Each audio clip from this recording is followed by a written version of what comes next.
This podcast is brought to you by UConnect, the creator of the first all-in-one virtual career center. Scale your impact and engage more students with a platform that puts all of your career resources in one place. Career development is important. It's important to everyone. It's important to every school. That being said, presidents, executive leadership teams, there's a lot of things that are important on a campus. You could probably say every department is important. If it wasn't important, it wouldn't exist. So it's not enough for us to say this is important to invest in. That's not going to get buy-in from anybody because you need the why. You need the clear case as to why. And so I think that was a piece that really stood out to me is how do I show the value of this? And not just that it's important, but to show this is a risk to not invest. I think that's beneficial for leadership and leadership folk to hear that there's a risk if we don't do this right now.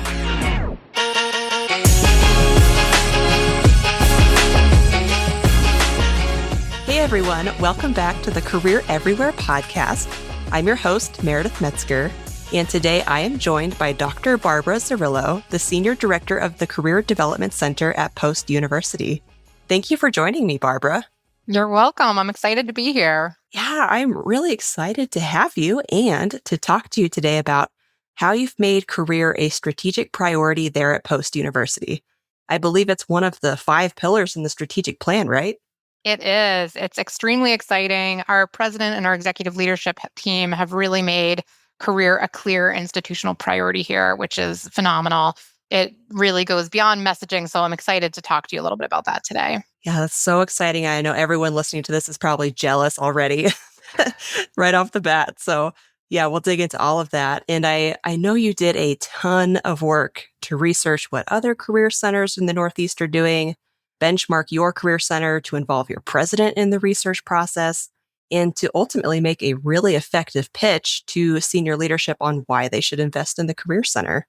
In fact, I think in our prep call, you mentioned that you got the funding to hire about 10 new staff members and build out a really robust tech stack. And you did all of this in, less than a year or something like that? Yes. Yeah, it's super impressive. And I am excited to talk to you today about how you did all of this, what the results have been, and then what advice you have for other career leaders who are listening.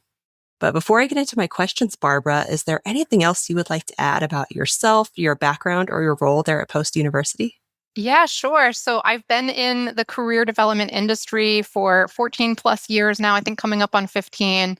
For me, I think I've always been really passionate about making career development accessible. I think that for me is really important, making sure that every student has access and that it's a practical experience for them.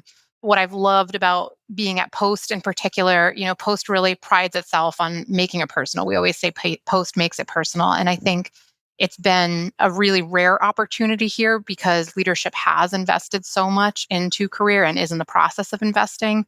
And I think that really helps to make it that personal experience for students so that we can get career development to everybody here at Post.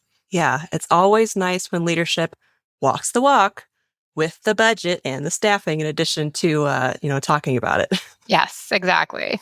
Cool. Well, before I get into the more specific questions about our topic today, I do want to kick us off with a question I ask all of our guests here on the podcast. That's, what does career everywhere mean to you? So for me, career everywhere, it really comes down to equity. For me, it goes back to what I said I was passionate about, is making career accessible and practical for everyone. I think for me, I really think for career to be everywhere, it has to be woven through the fabric of a student's experience, not just academic, but also extracurricular, their entire experience. And I think most importantly, you don't want it to be that students need some secret passcode or password to get into this career knowledge. You want to make sure that everybody gets access to it. And so for me, that's what a career everywhere means. I love that. Well said, and I fully agree. And I know we're going to talk about that accessibility angle throughout this interview today. So now I would love to dig into our topic today, which is, again, how you effectively made career a campus-wide strategic priority there at Post University. And I think it would be helpful to start off with some context. So you joined Post University about a year and a half ago, correct? Is that what you said? Yep, exactly. Okay. So can you share more about what the Career Center situation looked like when you arrived, and then what made you decide things needed to change and quickly? Yeah, so there was a ton of work already happening when I got to post university. There was a lot of motivation, movement, excitement around career readiness, workforce readiness, but the office itself was pretty small. So we had a team of 3 staff members, 2 career advisors, and then the director, myself, when I first started. We had a smaller office space. We also had a handful of career platforms, kind of the typical, the handshakes, big interviews, inner stride. And career already was one of 10 strategic initiatives. So there already was enthusiasm and support for it, but the office size and the office support structure wasn't quite there to support it at the level that I know Post wanted to support it at and where we're headed now. There was also some great work happening. I want to give full credit to everything that was going on before my time as well. They did a great job cross-training academic advisors here. So some of our programmatic academic advisors were trained on career topics so that they could have career conversations, about 30 of academic advisors. So that was one great opportunity to scale they took advantage of. And Meredith, when you say like what made you realize you wanted to do things quickly, I think it is definitely in my nature to move quickly. One of my Clifton strengths is being an activator. And so I love getting things off the ground, innovating, new projects, new priorities. But I think what's so important is that I really took the time to listen. Like I said, there was a lot of momentum already and great work happening. And so I really took the time to listen to make sure that I respected that process. Leadership was already engaged and excited. We have such a great leadership team here. And so I think for me, that listening phase was really, really critical. But we did move quickly. We started immediately really mapping out what needed to happen, what we wanted to accomplish, and started to put that into a plan. I pulled from some of my project management experience and background. I have my project management professional certification, and really using that to think through what are our office strategic goals? Where do we want to be in a year, 2 years, 3 years? And that I think all helped to get things moving.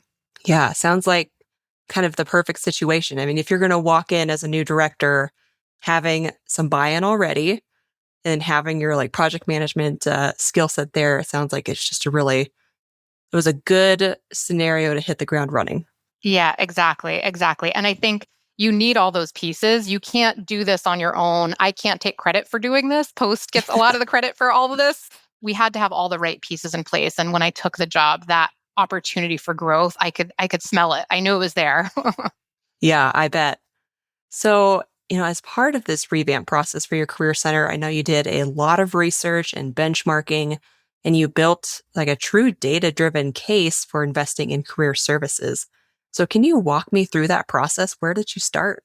Yeah. So, I mean, data is critical. I think having data available and accessible to you to be able to tell your story is really important. So, when I first got here, I did want to look for not only our current data from our office, but I wanted to look beyond that and to get some external data as well. So, a few things that I did, I surveyed a group of New England career chief services officers that I had access to the listserv. I surveyed them and just asked really honestly a very simple survey. It was, who are your staff and what's your tech stack look like? Because those were the 2 pieces that I knew I wanted to focus on. And I wanted some recent, current, real data for what our peer institutions were doing.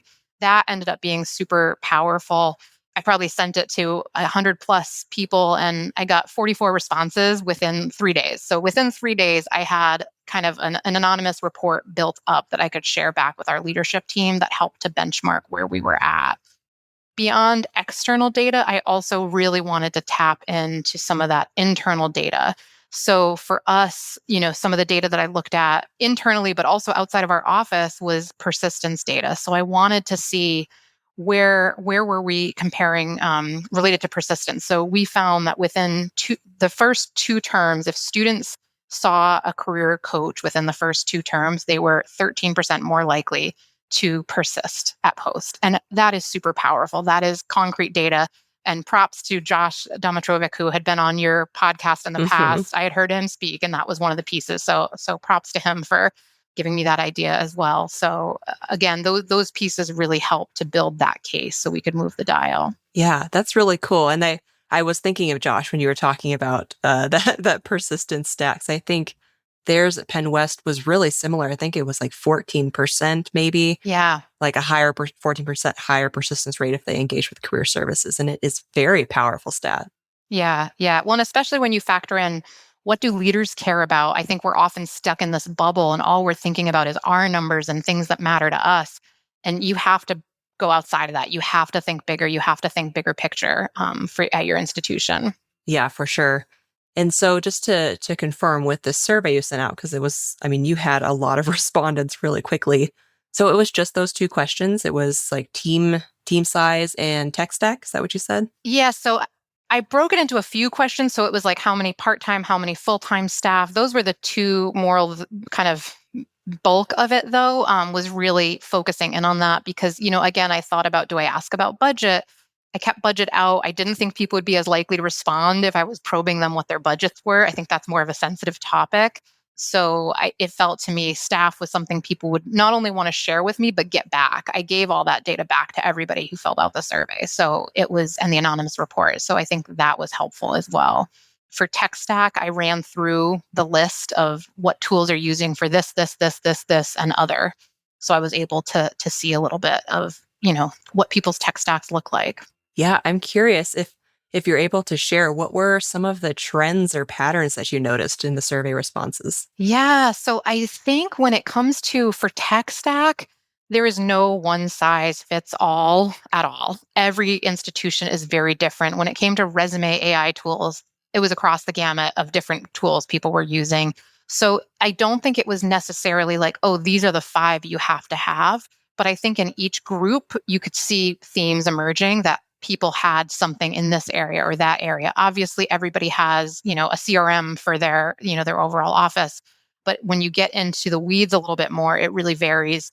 Uconnect was obviously popular. That was one of the ways that we helped to get Uconnect here was from that data as well. Awesome. Love to hear that.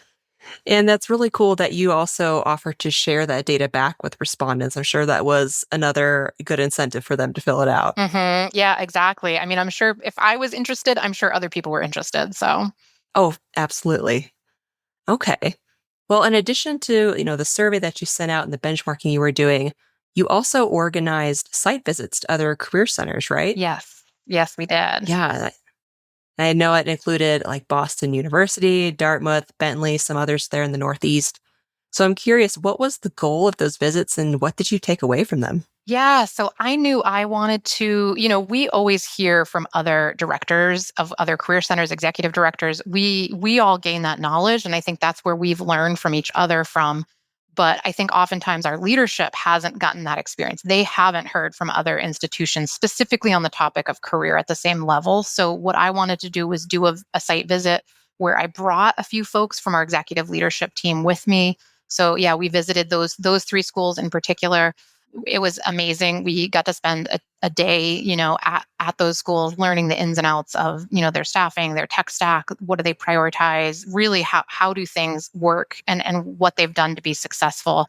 And the Bentley visit, Bentley is the top career center in the country. So the fact that one is close to us and we were able to make a visit, the president actually joined us for that visit. And I can't express enough how impactful that was for him to it speaks to him, the fact that he was willing to take that time to dive in deep to this topic and to really get the ins and outs of what a career center does and how to be successful. I think that probably single-handedly had the biggest impact on the work that we did. So Barbara, I'm curious, how did you get the president to go with you on these site visits? Well, I would love to take credit for really being the one to compel him, but it wasn't just me. We had another executive leader on our team who had actually gone to Bentley as a student and had that experience there and was able to communicate, like, there's great things that they're doing. Let's go see what they're doing. Also, to the president's credit, we didn't have to twist his arm. This was a top priority for him, and gaining this information was just as valuable for him as it was for me to bring him there. So I want to give credit more to the leadership team and that they realized that this was something critical to do if we were going to really move the dial on career readiness here. Yeah. Yeah. And what a great idea too, to take advantage of, like, if you are fortunate enough to have other institutions near you, what a great idea to involve the executive leadership team in these site visits, in this research, like getting them to basically buy in from day one. Yeah, it was very powerful. Probably the most powerful thing, impactful thing that I did to move the dial here. Yeah, I can imagine. And I'm curious with these site visits. Again, you went to Boston University, Dartmouth, and Bentley. Were there any trends, any patterns that you were noticing that all of these great career centers were doing right now? Yeah, I mean, I can say they're all doing phenomenal work and doing really impressive, great things. I think the biggest trend I would say is again, one size does not fit all. Every institution is different. The products they're using, the tech stack they're using, their staffing structure, their organization. I think at all three schools would be different. So I don't know if I would say there's any one thing in particular. Probably if I had to, I would say, they're mindful and aware. I think they're all very aware of AI. They're all very aware of, needing to be aware of what's going on and what's the next step in career. So I think there are three really impressive career centers. Yeah, for sure. And I know, at least in Dartmouth's case, because we just had Joe Catrino on a few Yes. episodes ago, he also is in a position where he has presidential buy-in. Yes. So I bet he had some good things to say too. Yes, absolutely. Yeah, he's doing super impressive stuff up there. Yeah, yep, for sure. Okay, so Barbara, now I would love to talk about the why document that you created for your president at the end of this research process. Can you share what was in it and then how you presented the case? Yes, absolutely. So for the president, I think the question we kept coming back to is why? Why invest? Why invest this amount? Why invest in the tech, in the staff, all of that? And I think I really needed to find a way to clearly communicate. And one mistake that I think centers often do is they focus on saying it's because it's important, right? And that seems like a great case. But when you really boil that down, every department at an institution is important. If it wasn't, it wouldn't exist. And so, what a president or a leadership team is really looking for is what is the risk if we don't invest? What is the cost if we don't invest? And so I think taking it from important to critical was a key step that needed to happen. So the why document really spelt it out, talked about our current student engagement numbers, talked about our current populations. Post has a smaller main campus that's in person with traditional age students. And then we have a huge 15 to 20,000 population of online learners. So two very dramatically different populations of students. So for us, for our why, we really had to support both of those. And for anyone who is supporting both online and traditional learners, it is a different ballgame. You're really almost running two career centers. And so that alone was kind of some data that showed we needed to increase and that it was a risk not to. I also pulled together the benchmarking insights from the New England Directors Survey I did. We focused on the technology gaps that might exist based on that data that we had pulled. And I, again, going back to some of Josh Domitrovic's content, really thinking about enrollment, retention, career success. How does our data tie back into that? And how does it show that we need to invest in this, particularly right now? Yeah, it sounds like a really compelling document. And I am curious, you mentioned how you not only focused on kind of the why it was important, but you also focused on what's at risk if we don't invest. Can you share a little bit more about, from your perspective, what was at risk and maybe what kind of got the president's attention? Yeah. So I think when it comes to, again, speaking specifically about our institution, and every institution is different, but at our institution, if we continued to operate with the size staff that we had, with the tech stack that we had, we were missing a huge population of our students. We needed to have a really state of the line tech stack because we have such a large online institution. We need to be able to reach them where they're at. We've got when you think about our population, they're not always seeking those traditional one-on-one appointments. And just in general, people are seeking those less and less. They want to click a button. They want to have immediate access to something. They want to be able to ping someone in a chat with a question. They don't necessarily want to sit down for a 1-hour appointment with somebody like they might have used to in the career services world that we lived in previously. So I think that was a key piece, is that we need to bring this into, not only the present, but into the future. What does this look like for us in the future? It makes a lot of sense what you're talking about in terms of modernizing Mm-hmm. the Career Center, especially to reach those online students. And I do imagine that was pretty compelling for the president and other executive leadership to hear, especially in regards to enrollment and bringing in revenue to the institution. Like, if you are not modern, if you can't reach those online students or compete with other institutions, then, what's the incentive to enroll? Yeah, I think every institution right now needs to be focused on, career and again, that access to that career development. It really has to be front and center. And I think the institutions that are investing, like what we're doing and what a lot of other schools I'm seeing, are doing is just that, is laser focusing in on how do we reach our students and scale to the level that we need to. So I'm curious, what was the president's response to this wide document? What did he say about it? Yeah, I mean, I definitely think that the outcome that we've achieved kind of speaks to that. So we've invested a lot in some technology products since then. We've also invested in hiring some staff. We're in the process of bringing on 3 staff right now, just in the last couple of months, and have plans to hire a lot more. So I think that speaks for itself. That I think it really resonated with, again, it gave Post what they needed to support an initiative they were already looking to support. They needed a plan. And so we provided them with the blueprint, with the plan that they could then invest in and move forward with. Hey, friend, if you're enjoying this podcast, I think you'd really like the Career Everywhere community. The Career Everywhere community is a digital space for career leaders like you to learn from each other, collaborate, and share best practices around your work. And the best part, it's totally free to join. Join over 1,000 other career leaders and sign up today at careereverywhere.com/community. Speaking of that plan, so earlier you mentioned that career went from being one of 10 areas of focus, which is a lot, to one of 5 strategic pillars for the entire institution. I'm curious, what did that shift look like in practice and what changed? Yeah, so it went from one of 10 strategic initiatives to one of the 5 pillars, and we have multiple strategic initiatives underneath us. So that in itself was a major change. It really allowed us to laser focus in on career as an entire pillar, and there's multiple initiatives underneath it. So a couple things that changed. We meet monthly, or I meet monthly, I should say, with the president, with leadership, with the other folks running the other 5 pillars to really flesh out how we're doing, where we're at. Some other shifts that happened from that, we structurally reorganized. At this point, my office is now under the academic side of the house, which I think is a great place for us to land, so we can really integrate into curriculum. We got a new physical space. We, again, have those frequent meetings with leadership. Our tech stack, we purchased UConnect. We purchased CareerFlow AI, which is a resume AI tool and a kind of career search management tool. We also purchased Iris Air and My Career Closet. So we really dove in and invested. Those are some of the pieces that really got set into motion.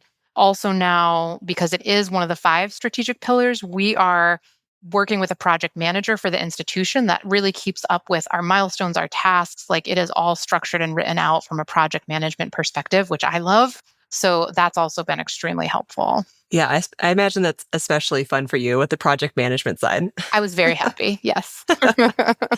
That's so cool, especially with that, not only the approval for hiring more staff members and investing in a tech stack, but how quickly it came through. Yeah. No wonder you were able to get all this done in about a year. Yeah. And I think, really things picked up about last summer. Midsummer is where things really shifted and picked up. We fell under an incredible leader who really helped us move quickly, knew the right strings to pull to get the things that we needed done. And I think that was significant in us making the moves that we had to move. So again, it speaks to, everybody already always hears this, but you need a champion at the leadership level that's going to help you translate what you need to translate, help guide you, help coach you. And I think, I was lucky enough to have that, and that really had an impact. Yeah, this is making me think I need to get like a panel together with like you and Joe Catrino from Dartmouth and all these folks that do have these really good working relationships with the president. Yeah. Like, get you all together and share the secret sauce here. Right? Yeah. Love it. Anytime. Yeah, we'll have to make that happen. So I know you mentioned that you haven't finished hiring like all of the new hires you were approved for, but so far I'm curious, what has it been like to go from your small team of 3 to now scaling relatively quickly? Yeah, it's been amazing. I've hired 2 additional directors underneath me, which is really helpful. So we have a director of employee relations. We also have a director of alumni career engagement. That alone has been a gift. Just having people that are able to focus on that so I can keep thinking bigger picture, keep thinking, making sure everything's going in the direction we need to and get a little bit out of the weeds has been significant. Again, going from a small team of 3, any staff makes a difference. But in particular, the folks that I've brought in have been really, really great. The school's also been amazing with me and the previous staff as well, being, we've been brought up along with this. So there was promotions provided, they really invested in our staff and who we are. Yeah, it sounds like it. And I'm curious, what are some of the positions you're hoping to hire for in the future as far as expanding your team? Yeah, so we definitely like to get a director of career coaching in. We're going to be hiring multiple career coaches themselves. But again, we want to think outside of the box. We don't want to be consistently doing the, massive caseloads for one career coach. We want to scale. So it's going to be thinking about how do we leverage that. So again, we'll obviously leverage our UConnect platform. We call it Career Hub, where they can be managing those career communities, workshops, doing things where you hit a larger amount of students is a big piece. But yeah, those are some of the pieces that we're going to be adding. But yeah, all sorts of roles. And I think I've definitely talked to a lot of folks along the way. You mentioned Joe Catrino. I talked to Dave Mary at Suffolk, who also grew a team really quickly. They gave great advice. One of the pieces of advice they gave that I think I didn't heed at first was take your time, stagger the additional staff member, because you want to be able to take the time to really process it out. It's easy to build a plan of what's going to work on paper, but when you actually put the pedal to the metal, you have to make sure it's going to work. And so I think, that's where we're at now is we're pausing a little bit. We're slowly staggering our hires to make sure that it's going to work as a larger system. Right. That makes sense. That's a good piece of advice because not only do you have to go through the hiring process, but then you have to onboard this new person. And I imagine it would be really hard to onboard like 10 new people at the same time. I mean, just the interview process alone, doing 2 director level interview processes at the same time. Oof. I mean, I was a full-time HR person, so there's challenges. Add it to your resume, Barbara. Yeah, but I can't complain. I will say, I do not want anyone on this call to think I'm complaining. I will take all these problems. It's a good problem to have. I wanted to go back to something you mentioned a little bit earlier. So the career is one of the 5 strategic pillars. And you mentioned that there are a few, I think, initiatives under you now. Mm-hmm. Would you be able to share what those are? Yeah, I mean, so it's things that I think probably make sense to folks in this world, but building out the Career Center itself, knowing that we needed to grow a team. So the actual growing of the team is a strategic initiative. So everything that comes into play with that. We're also building out really a new employer relations strategy. And we're building out a new alumni career engagement strategy underneath that. So really taking what we had before, but building on it and making it, again, scalable at the level that we want to be scalable at. Other things are, communication of what we're doing, even internally at the campus, to make sure it is integrated throughout. Like, how are we going to be communicating to make sure that career readiness is everywhere? That everybody that's here, not only the students, but we need staff, we need faculty to be aware of what we're doing so that they can communicate that as well. So those are a few of the pieces. Also, our entire career service delivery model, we're completely revamping that because, again, we want to think at scale and to really make sure that we're able to leverage the tools that we have that we've purchased, and we're getting good engagement in all of them to make sure that we reach all of our, vast amount of both online students while still supporting our main campus students. Yeah, it sounds like a lot of really exciting stuff and also a lot to manage, which makes me want to ask about your project management experience and kind of how you use those principles to stay organized, stay on track throughout this whole process. So can you talk a little bit about your project management system and how it's helped you manage something this big while also still running the day-to-day operations of your career center? Yeah, absolutely. So it's so funny because when I first started learning about project management, I just kept saying, like, this is what we do in higher ed. Like, we operate typically on semester or terms. Like, you operate in these finite periods of time where you're trying to get things done. And then there's a period, I won't say a period of rest because there isn't, but, and then you're on to the next project, the next semester, the next term, whatever that might be. So we already operate in these very kind of clear-cut, distinct periods of time. And so project management lends itself really well to that. So when I first came in, I took my office strategic plan. So I made an office strategic plan. This was outside of the institutional one that really focused on what do I want to accomplish in the first year.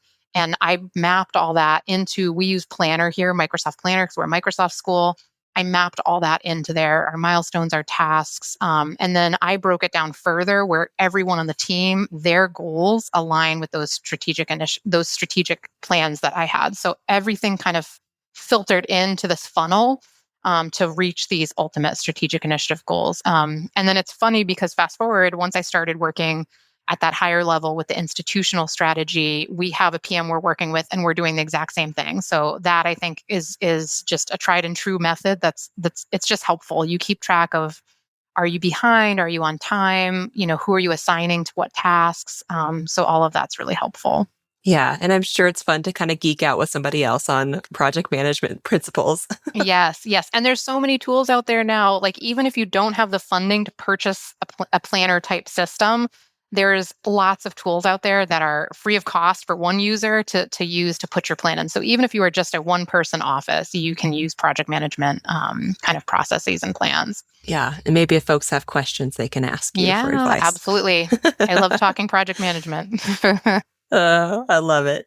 Well, speaking of the tech side of things, so you mentioned earlier that you've built out a pretty comprehensive tech stack throughout this whole process. And I'm curious, what does a full career services tech stack look like to you? And how did you evaluate and decide what to invest in?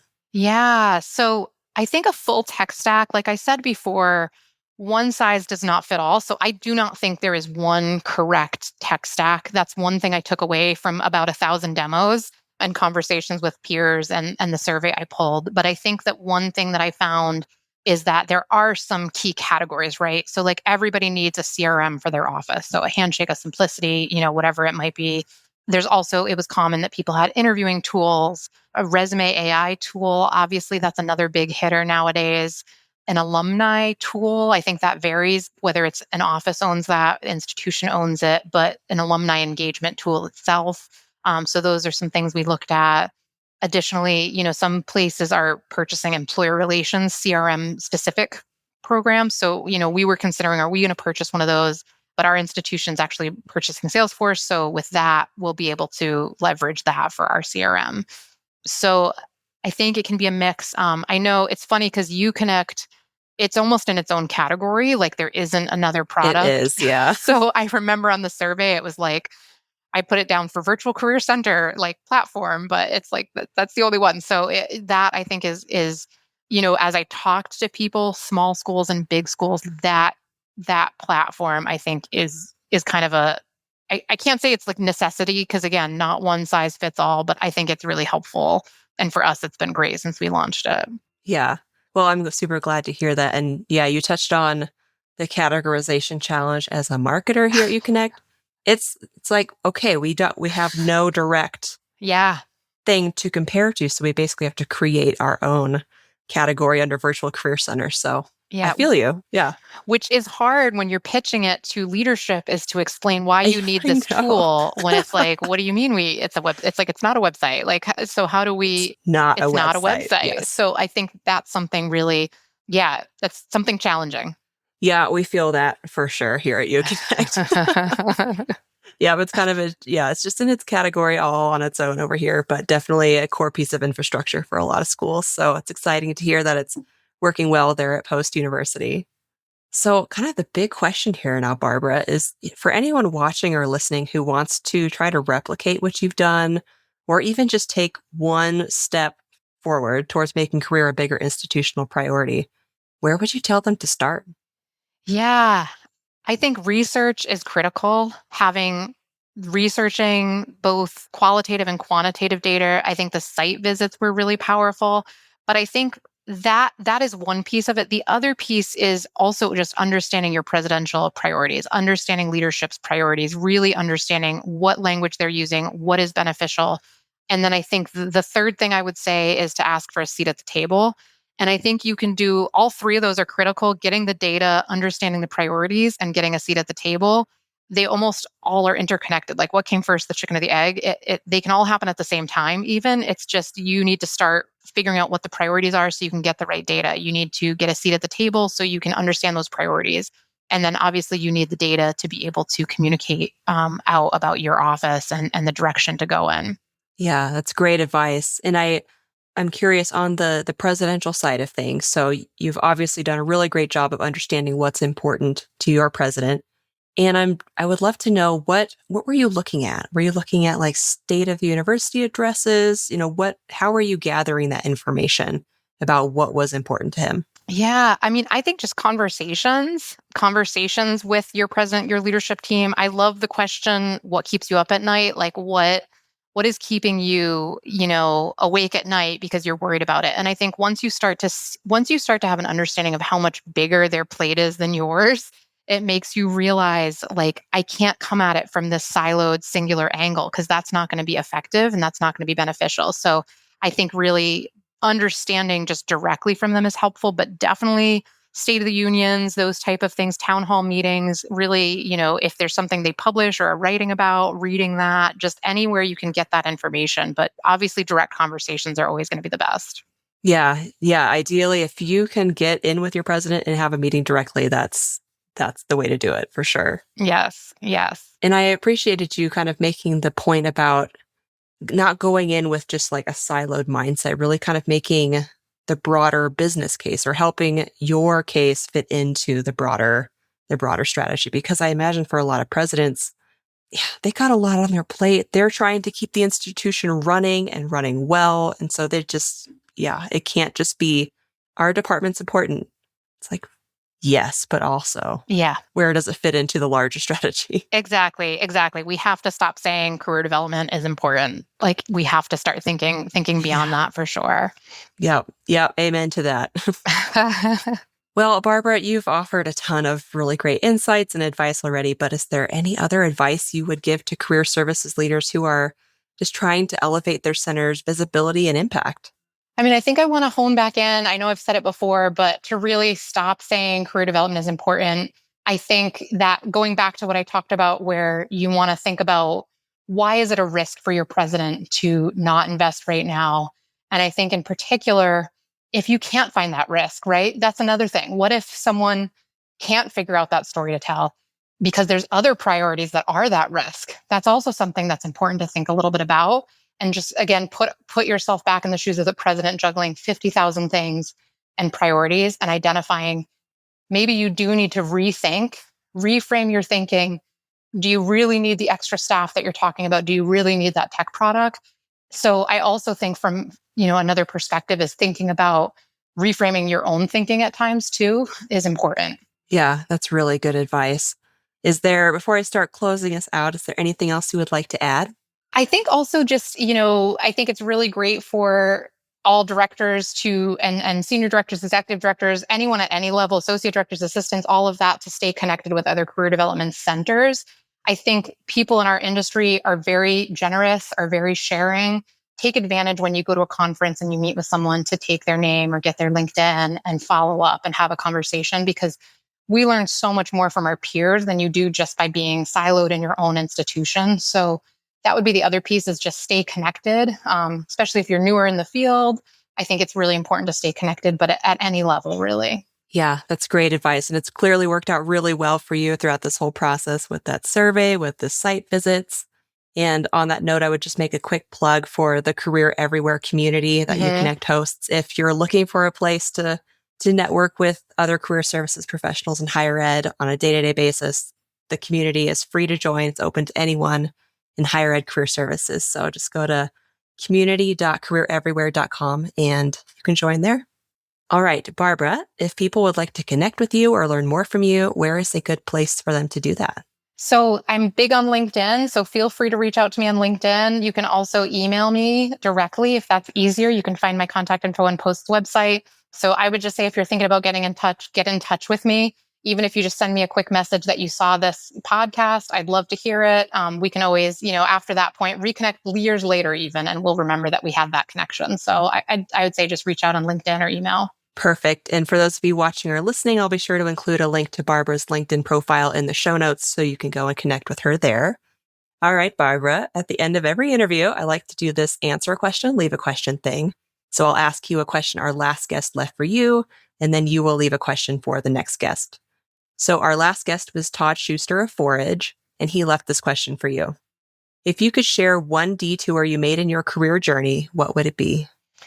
So for me, I think the biggest detour was after I graduated college, I went to Taiwan. I moved to Taiwan and I lived there for 2.5 years, studying Chinese, teaching. And I think that was a huge detour for me. Some might say it has nothing to do with what I do today, but for me, that was such an incredible stop on my journey.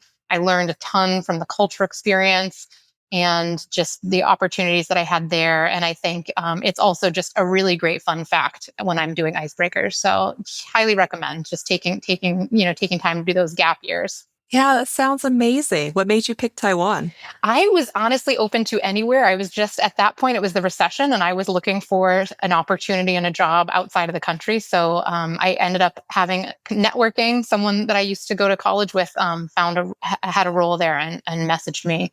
So it was, and then within a month I was gone and then I stayed for 2.5 years. So That's so cool. Very cool. Well, Barbara, what question would you like to leave for the next guest?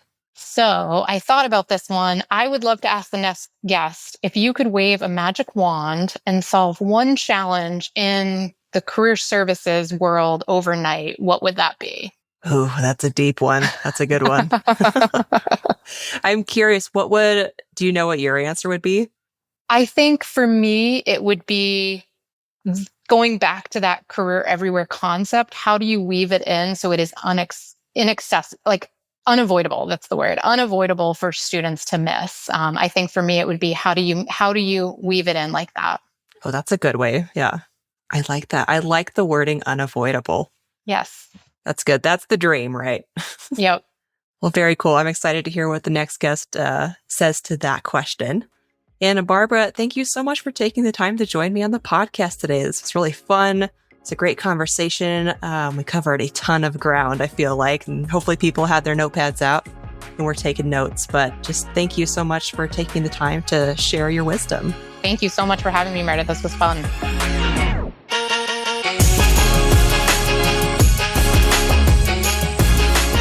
That's all for this episode of Career Everywhere. Thanks so much for listening. If you enjoyed it, please be sure to hit subscribe and rate and review us wherever you get your podcasts. We'll see you next time.